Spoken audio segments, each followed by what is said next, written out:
Hola, Dios te bendiga, espero que estés muy pero muy bien. Bienvenidos a este video en el canal donde tenemos una entrevista en particular con el autor Arturo Rojas, en este caso desde Colombia, y es el autor del libro justamente El escándalo del cristianismo. Y te llamó la atención el título del libro como a mí, y qué bueno que es no solamente quedarnos con nuestra percepción de lo que es el título de un libro, sino poder hablar y entrevistar a su autor, al escritor del libro, hablando de, bueno, cuál fue su motivación, por qué el título y todo lo demás, que es casi siempre las preguntas disparadoras que tenemos. Así que Arturo, bienvenido al canal.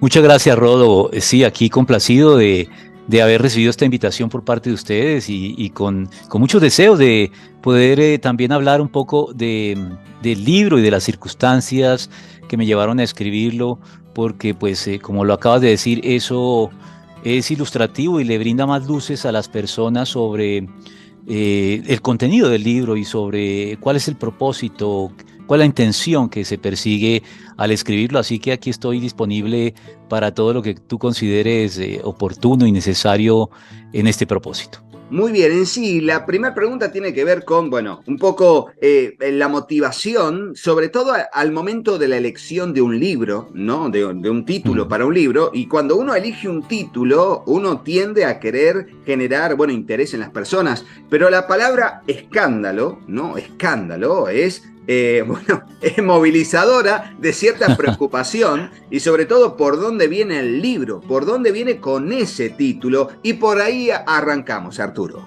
Bueno, el nombre está sacado de la Biblia, ¿no? Tú sabes que la palabra escándalo en el griego aparece en la Biblia en más de una oportunidad. El Señor Jesucristo la utiliza mucho en el Evangelio para confrontarnos, para sacudirnos. Y justamente a mí eso me llamó siempre la atención. Me llamó la atención ese juego doble que el Señor Jesucristo hace con la palabra, porque en algunos momentos, porque la palabra no solamente se traduce como escándalo, como lo digo en el libro, sino poner tropiezo, poner tropiezo a alguien, eso es escandalizar o poner tropiezo a alguien en el griego, ese era un componente muy importante del significado de esta palabra. Entonces, siempre me llamó la atención que en algunas ocasiones el Señor Jesucristo hablaba del escándalo del Evangelio y no trataba de suavizarlo de ningún modo, sino inclusive si los discípulos y sus seguidores se sentían escandalizados, él les decía, bien pueden irse, si no les gusta lo que les estoy diciendo.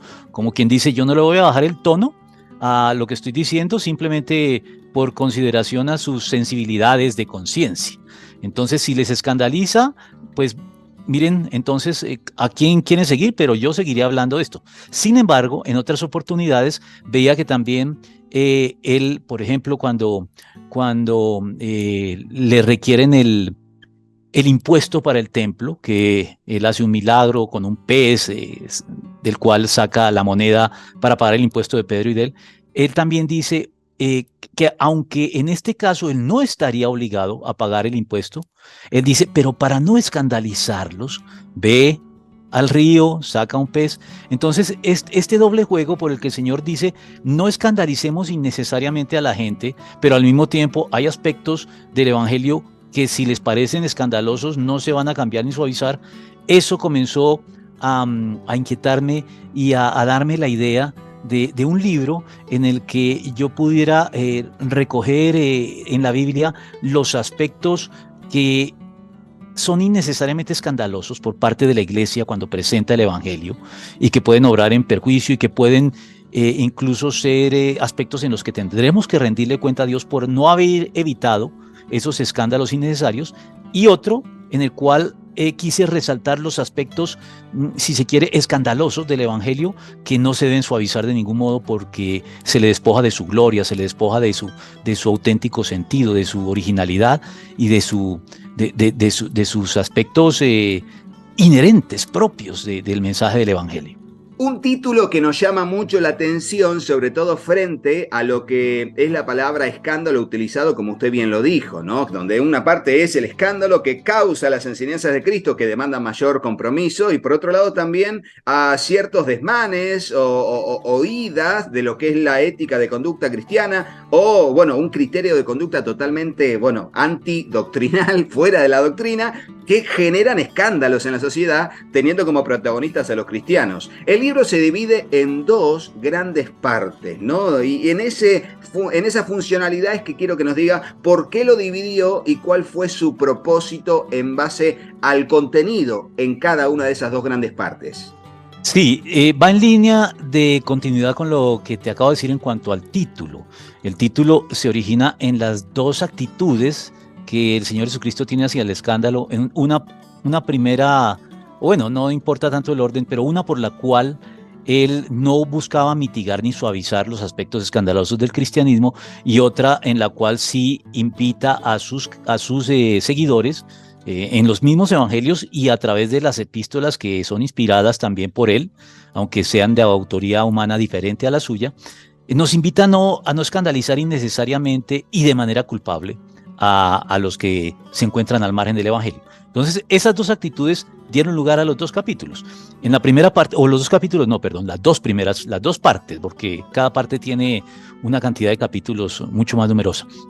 La primera parte está enfocada en las actitudes, las conductas históricas de la iglesia y del cristiano en particular, que han escandalizado innecesariamente a los no creyentes y que han terminado alejándolos de pronto del evangelio o formándose una idea equivocada del evangelio, y en eso somos culpables. Entonces la primera parte es una parte de autocrítica hacia la iglesia, respetuosa y considerada, pero firme y puntual.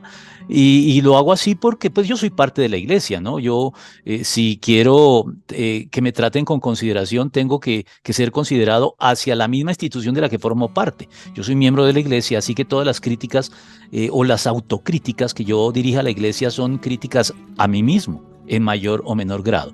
Entonces, eso trato de decirlo siempre para de pronto desmontar alguna prevención que puedan tener los pastores, sobre todo yo soy pastor, de que voy a destrozar a la iglesia. Nada de eso, yo soy parte de la iglesia y por el contrario, es una autocrítica que va muy en línea con aquella declaración del Nuevo Testamento por la cual Dios nos dice que es hora de que el juicio comience por la casa de Dios, ¿no? Entonces debemos comenzar a limpiar la casa por nuestra propia casa, antes de pretender decirle a los demás cómo limpiar la suya. Entonces, esa es la dinámica, la dinámica clásica del evangelio, en donde nos dice que miremos la viga en nuestro propio ojo antes de pretender sacar la paja del ojo ajeno. Entonces, por eso comencé por ahí, porque dije, primero miremos nuestra viga, primero el juicio de Dios comience por casa. Y la segunda parte ya está dirigida a los aspectos presuntamente escandalosos o escandalosos del cristianismo que hacen tropezar a los no creyentes, pero que son propiamente su gloria, su esencia, aquello de lo cual no puede ser despojado sin que nos quedemos con un cascarón vacío, con algo que ya no honra como debe la palabra de Dios. Entonces esa otra parte está más dirigida hacia el pensamiento secular, es más apologética. Yo tengo un talante y una vocación de apologista, y ese es en la actualidad y de unos años hacia atrás el énfasis principal de mi ministerio. Y entonces, como lo dice el doctor Eliseo Vila, que que me concedió el honor de hacer el prólogo, esa segunda parte refleja en sus propias palabras mi talante apologético. Y ahí pues defiendo estos aspectos presuntamente escandalosos del cristianismo, de muchos de los señalamientos que le hace el pensamiento secular, desde la filosofía, desde la ciencia, desde la cultura, en todos sus frentes, y los mantengo en alto como algo en lo cual no debemos ceder.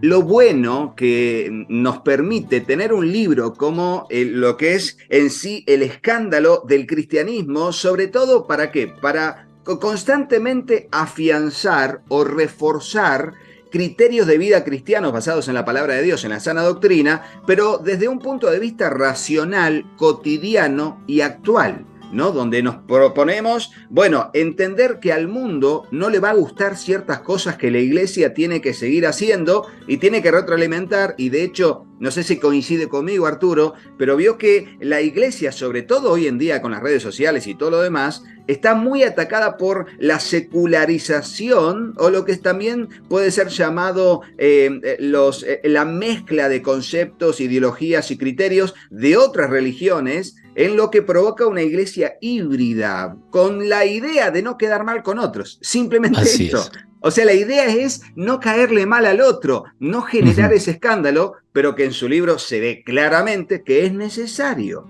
ujú. Sí, es cierto. La iglesia no debe, la iglesia actual, infortunadamente, y eso lo trato en la segunda parte del libro, sobre todo cuando hablo de la teología liberal. La teología liberal, no, yo soy muy crítico hacia ella, aunque reconozco muchos aportes que ha hecho en el campo de la academia, de la investigación bíblica, y me nutro de ellos. Pero como lo recomienda el apóstol Pablo, lo someto todo a prueba y retengo lo bueno, porque lamentablemente en la teología liberal se está honrando más a la razón que a la palabra de Dios. Creo que los teólogos liberales se dejaron arrastrar por el racionalismo como ideología y terminaron hasta cuestionando a la Biblia, y hoy es un hecho que se considera que la doctrina de la inspiración de la Biblia que sostienen los teólogos liberales es que la Biblia contiene palabra de Dios, pero no es palabra de Dios, y eso es muy peligroso, porque someter el contenido inspirado de la Biblia al criterio del lector es muy peligroso, que el lector sea el que determine qué parte de la Biblia es inspirada y qué no. Eso ya es colocarse por encima de la Biblia, y la Biblia siempre debe estar por encima, debe ser el último tribunal de apelación. Entonces me parece que la teología liberal, de pronto con buenas intenciones, no juzgo las intenciones de los teólogos liberales, pero no le ha prestado un muy buen servicio al cristianismo. El balance de todas las épocas de la historia, a mí me gusta también, y he enseñado historia del cristianismo, de todas las épocas de la historia, todas las épocas de la historia del cristianismo tienen cosas buenas y cosas malas, cosas rescatables y cosas que hay que criticar y que censurar. Pero cuando yo miro todos los 2000 años de historia del cristianismo, siempre veo que, digamos, en la patrística el balance es muy favorable. Yo soy un defensor de los escritos de los padres de la iglesia, porque me parece que tienen muchísimas cosas rescatables y muy pocas censurables, que las tienen. Entonces el balance es bueno. Aún de la Edad Media, que es el gran periodo que sigue, que muchos tachan de oscurantista y de supersticioso, me parece que a pesar de eso, a pesar de que lo que pueda tener de oscurantista y de supersticioso, también tiene un balance favorable. La escolástica medieval es un referente en el pensamiento cristiano. Tomás de Aquino, Buenaventura, es decir, todos estos grandes pensadores de la escolástica son referentes para el cristianismo. Es cuando entramos en la modernidad, cuando surge la ilustración y el racionalismo, que veo que la teología tiene un balance negativo, y es la teología liberal.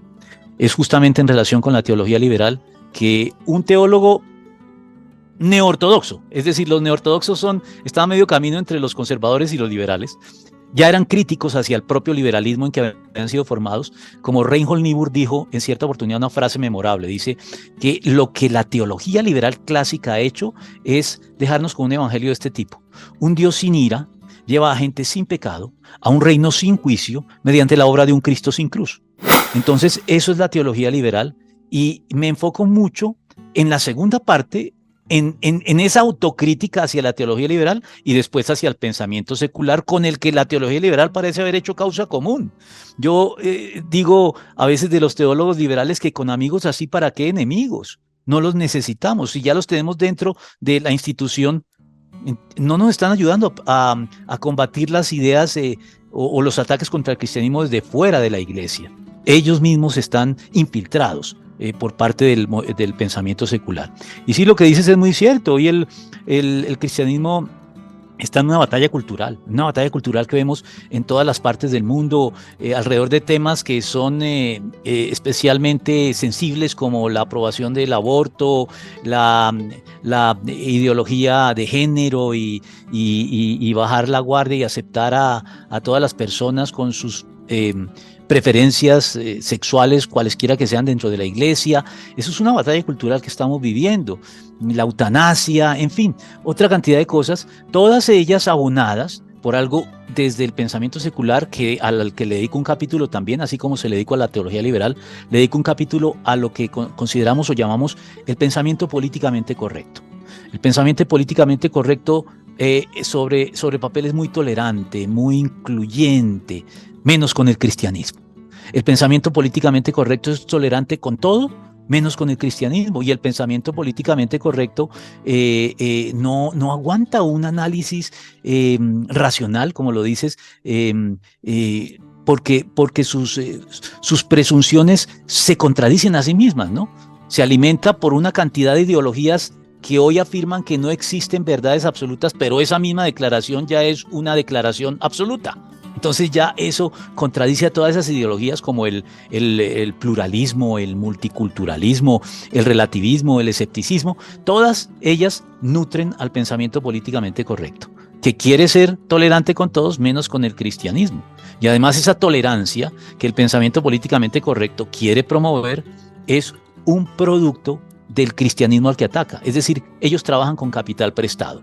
La tolerancia moderna, nos guste o no, es una tolerancia que ha sido abonada de manera principal por el pensamiento cristiano. Si no, no hubiéramos llegado al punto en que hoy en las sociedades occidentales, a diferencia, por ejemplo, de las sociedades totalitaristas musulmanas, donde cualquiera que disienta van a caerle con todo el peso, con todo el rigor y lo pueden matar y eliminar. En Occidente no, en Occidente la gente tiene libertad para hablar y despotricar de todo aquello, de toda aquella cultura y del cristianismo que hizo posible la libertad de expresión que esa persona ejerce sin peligro para su integridad personal. Entonces son contradicciones que yo señalo en el libro que me parece debemos tener presentes para no menospreciar el cristianismo ni abandonar a un cristianismo que fue lo que hizo que la sociedad cristiana occidental sea lo que es hoy, con todas sus cosas buenas y malas, que creo, honestamente, que sigue teniendo muchas más cosas buenas que malas, sobre todo cuando las comparamos con las culturas que no fueron moldeadas por el pensamiento cristiano. Y como también enseña la palabra del Señor, no solamente examinarlo todo y retener lo bueno, como bien decía usted y lo citaba el apóstol Pablo, sino desde el punto de vista de evangelizar y adoctrinar, ¿no? Evangelizar y enseñar. ¿Para qué? Para enseñarles todas las cosas que Jesús les había enseñado, que a su vez venía del Padre. O sea, la funcionalidad de la iglesia tiene que ver con predicar el evangelio, un evangelio sencillo, como decía Pablo, al Cristo crucificado, pero una vez que entra por la puerta, que es Jesús, luego allí viene una vida de aprendizaje, de discipulado, y ahí uno lo que debe comprender, y creo que todo maestro de la palabra comprende esto, es que el mundo le enseña al mundo constantemente cómo ser un mejor, peor mundo para nosotros. Y es así, se entiende que es así, que la idea es que abunde el pecado, pecar de la mejor manera, buscar la vanagloria de la vida, los deseos de los ojos y los deseos de la carne, ahora con tecnología, pero la iglesia debe enseñar a la iglesia no cómo ser una mejor iglesia, sino cómo ser iglesia, bíblicamente hablando. Donde uno de los parámetros está en determinar qué es mundano, qué es cristiano, qué valores son del reino de las tinieblas, qué valores son del reino de los cielos, y a partir de allí estar firmemente parado en un suelo firme, y creo que este libro va a ayudar para generar primero conciencia, luego análisis, y luego una línea de acción para comprender lo que dijo el Señor. Por sus frutos los conoceréis. Va por ese lado, Arturo. Sí, es cierto. El libro no pretende en principio ser un libro que enseña doctrina, pero incidentalmente termina siéndolo así. En la primera parte de esos 22 capítulos hay 12 que ineludiblemente terminan siendo muy doctrinales porque están construidos alrededor de una sentencia que el Señor Jesucristo pronunció en los evangelios, una sentencia crítica hacia el pueblo de Israel que puede extenderse a la iglesia. Y es cuando él se enoja, entra en ira, cuando ingresa al templo y lo ve convertido en un mercado persa. Y entonces echa con un perrero, con un látigo, emprende contra todos los mercaderes allí que se encontraban, contra los cambistas, y les dice: mi casa es es llamada a ser una casa de oración, pero ustedes la han convertido en una cueva de ladrones. Con esa sentencia, lo que yo hago es desarrollar 12 temas en que la iglesia puede estar convirtiendo la llamada a ser casa de oración en una cueva de ladrones. Y no me refiero, como cualquier lector del libro podrá comprobarlo rápidamente, no me refiero a ladrones del dinero, aunque hay un capítulo dedicado a eso, ¿no? A lo más literal que implica la palabra ladrón, ladrones de bienes materiales, ladrones del dinero, sino ladrones de doctrinas que son fundamentales al cristianismo y que han sido desdibujadas en la iglesia con el fin de no desentonar, con el fin de no escandalizar, porque no queremos desentonar. La iglesia, estoy de acuerdo en que no debe desentonar innecesariamente, pero la iglesia siempre desentonará de un modo u otro en el mundo, porque no es del mundo y el mundo siempre la aborrecerá. Eso dijo el Señor: si a mí me han aborrecido, a ustedes también los van a aborrecer en mayor o menor grado. Quítense de la cabeza el hecho de que van a ser, como decimos en Colombia, monedita de oro, que una monedita de oro no hay nadie a quien le disguste, ¿no? Una moneda de oro te llega y tú, no somos monedita de oro. Siempre habrá gente a la que le disgustamos en mayor o menor grado. Entonces, eso también es algo que señalo en la primera parte del libro, en la manera en que la iglesia termina suavizando, y no solamente la teología liberal, porque en la teología liberal es más en la academia. Cuando hablo de la iglesia, hablo del sermón clásico de los domingos, de las iglesias, de las mega iglesias, del pentecostalismo. Yo nací en un contexto pentecostal y soy abierto a los dones del Espíritu Santo. Creo que no encuentro, aunque he considerado los argumentos de los cesacionistas y me parece que tienen fundamento en ciertas áreas, me parece que no pueden ser del todo concluyentes en cuanto a que en efecto los dones del Espíritu Santo ya no tengan vigencia. Eso me parece que es su argumentación más débil. Lo respeto mucho, pero en conciencia digo, no, aquí no me convencen. Entonces yo digo, he argumentado para mí mismo, si yo tengo que equivocarme, prefiero equivocarme a favor del Espíritu Santo y no en contra de él. Pero a pesar de eso, a pesar de que reconozco la validez del pentecostalismo y admiro el crecimiento de las iglesias pentecostales, me nutro del entusiasmo que el pentecostalismo le imprimió a la iglesia, de la pasión, del celo por la causa de Cristo, me parece que el balance del pentecostalismo es bueno, no importa de dónde provenga. Sin embargo, soy crítico, porque las mega iglesias y el pentecostalismo se han unido justamente hoy para mitigar aspectos del cristianismo que se juzgan escandalosos para la mentalidad secular, pero que no se pueden sacrificar, no se pueden desechar del cristianismo sin quedarnos, como lo dije hace un momento, con una caricatura del evangelio.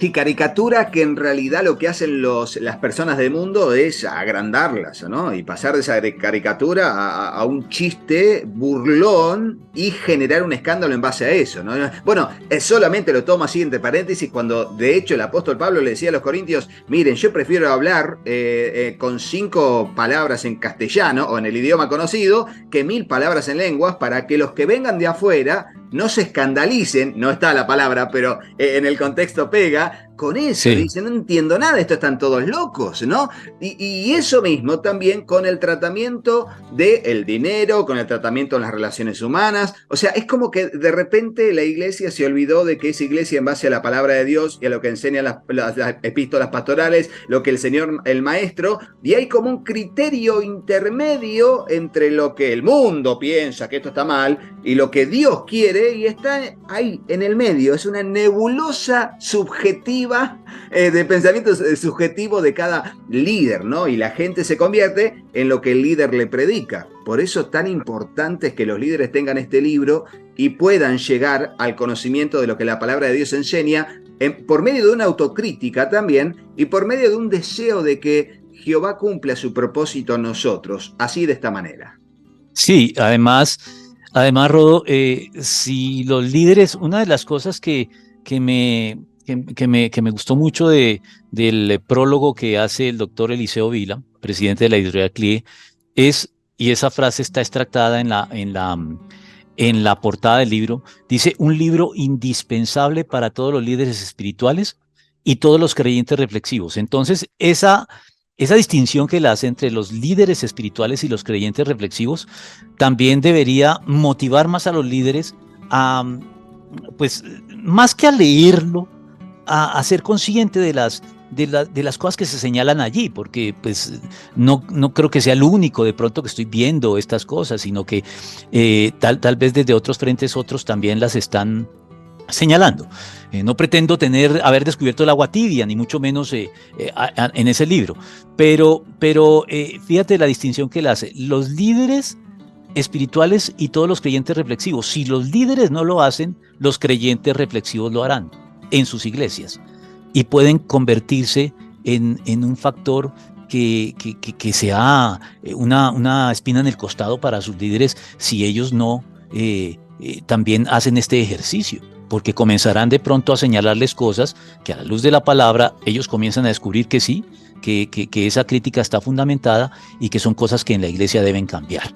Yo pienso que la iglesia debe estar en continuo proceso de reforma, Rodo. Eso lo dijo un teólogo como Paul Tillich, que hablaba del principio protestante que debe estar operando continuamente en la reforma, en la iglesia, perdón, y no solamente en la reforma. Dice, no fue un momento en que operó el principio protestante y ya lo logramos y ya nos quedamos y nos sentamos y plantamos aquí. No, es un principio de renovación continua, de reflexión, de revisión, de autocrítica que nos permita ir identificando qué cosas, qué lastres se nos están pegando sin que nos demos cuenta en la práctica de nuestro cristianismo. Sí, totalmente de acuerdo, Arturo, totalmente de acuerdo. Bueno, es muy apetecible el libro, espero que pueda llegar a la mayor cantidad de gente posible. Cuéntenos cómo la gente se puede comunicar con usted. Luego yo les hablaré a todos ustedes de toda la demás bibliografía que tiene Arturo y sobre todo los libros que se pueden conseguir en clie.es. Pero ahora cuéntenos cómo la gente se comunica con usted. Bueno, muy fácil, Rodo, realmente. Yo, sin pretender ser muy mediático, ni mucho menos, de todos modos tengo algunos espacios en internet que son muy fáciles de encontrar, simplemente dándole el criterio que le da nombre a mi ministerio, que es creer y comprender, que es una frase, por cierto, de el gran Anselmo de Canterbury, uno de los escolásticos de los que me parece podemos aprender mucho. Anselmo dijo que creo para llegar a comprender, no comprendo para llegar a creer. O sea, él dijo, primero fe y después sí comprensión, y no comprensión para después llegar a la fe. Muchos de los que tratan simplemente de comprender y comprender no van a llegar a la fe, aunque algunos puedan lograrlo. No es lo habitual en el cristianismo. Lo habitual, la experiencia masiva de la iglesia es creer primero y solo después llegar a comprender. Lamentablemente algunos se quedan en creer meramente y no buscan la comprensión. Lo que busco con mi ministerio es que no nos quedemos en el creer, en la conversión, en el nuevo nacimiento, en que ya soy salvo y listo, aquí planto. No, eso no es un punto de llegada, eso es un punto de partida para muchas más cosas en la vida cristiana. Entonces eso es lo que yo pretendo con ese ministerio, que van a poder encontrar. Yo tengo un blog que es la espina dorsal de todo mi ministerio. Ahí subo prácticamente todos mis contenidos, los subo ahí. Tengo muchísimos contenidos ya ahí, tengo segmentos breves, 700, casi 800 llevo ahí, conferencias, tendré como unas 30 o 40 que son también, y cada mes voy añadiendo, cada día, cada semana voy subiendo contenidos. Algunos los llevo a podcast en nuestro canal de YouTube también. En YouTube tenemos un canal que se llama Creer y Comprender. Y tenemos cuentas fundamentalmente en Instagram, Creer y Comprender, y en Facebook. Entonces, cualquier persona puede por ahí contactarme, escribirme al correo, en fin, lo que deseen, a través de ese criterio de búsqueda, creer y comprender. Muy bien, muchas gracias Arturo Rojas por haber dispensado este tiempo y aquí lo hemos disfrutado y nos hemos edificado con el contenido de esta entrevista que, bueno, nos ha dado a conocer, por supuesto, el último libro de Arturo, que es El escándalo del cristianismo. Pero también Arturo tiene otros libros que están en el sitio de clie.es que ya paso a contarte cuáles son. En principio, podemos encontrar el libro Creer y Pensar, que son 365 reflexiones para un cristianismo integral. En la misma línea también está el libro Creer y Comprender, como se llama el ministerio, y bueno, todo el emprendimiento de trabajo que tiene Arturo Rojas. Creer y Comprender también 365 reflexiones para un cristianismo integral. y un libro de tapa celeste tirando a turquesa que se llama Mensajes de Dios, sabiduría bíblica en 140 caracteres. Allí mensajes cortos al punto en ese libro que se llama Mensajes de Dios. Todos estos libros de Arturo Rojas y muchos materiales más podés encontrarlos en el sitio de CLIE.es. Sí, el sitio de CLIE.es, donde hay muchísimo material que realmente te recomiendo que puedas hacer tu compra en el sitio de CLIE.es, de muchísimos materiales, y tenemos muchos videos en el canal. De hecho, hay una lista de reproducción en el canal que se llama Editorial CLIE a fondo, y allí tenemos un montón de videos con entrevistas, con libros y materiales de la editorial CLIE, las Biblias de estudio del mensaje profético y escatológico, la Biblia de estudio Matthew Henry. Todo está allí para poder bendecirte, y también con un cupón de descuento que es COMRODO, como vemos en pantalla. Así que ingresás al sitio de CLIE, elegís los libros de Arturo Rojas o cualquiera de los otros materiales de CLIE, y antes de realizar el pago de tu compra, pones el cupón de descuento arriba COMRODO, y allí te van a hacer un descuento en tu compra, y de esa manera también bendecís a nuestra familia y al canal con tu compra. Recuerden que todos los que están en Estados Unidos, en México o España tienen envío gratis a todos esos lugares. Pero si estás en el resto del mundo, si tu compra supera los $60, el envío también es gratuito. Y recordad también que están los links de compra en Amazon, en la descripción del video o en el comentario destacado de los libros de Arturo Rojas. Recordalo para hacer tu compra también por Amazon, que de esa manera también bendecís a nuestra familia y al canal. Si querés comunicarte con nosotros, comunicate al número que figura en pantalla, y vamos a estar aquí para atenderte con responsabilidad, y podemos hacer envíos por DHL a todo el mundo para poder darles un servicio realmente responsable. Y si querés también conseguir todos los libros de Arturo Rojas o muchos materiales más, ingresá a todos estos sitios web de las distribuidoras que están asociadas con nosotros con el cupón de descuento COMRODO. Aprovechalo porque tenés un descuento en tu compra online en todos estos sitios web. Espero que te haya bendecido este video, pero no te vayas de este sin hacerle caso a mis hijos. Hola, yo soy Katy. Si te gustó el video, ponle me gusta y déjanos un comentario. Hola, yo soy Juanpi. Suscríbete al canal y activa la campanita. Y acordate de compartirlo con tus amigos. Que Dios los bendiga muchísimo. Y hasta el próximo video. ¡Chao, chao!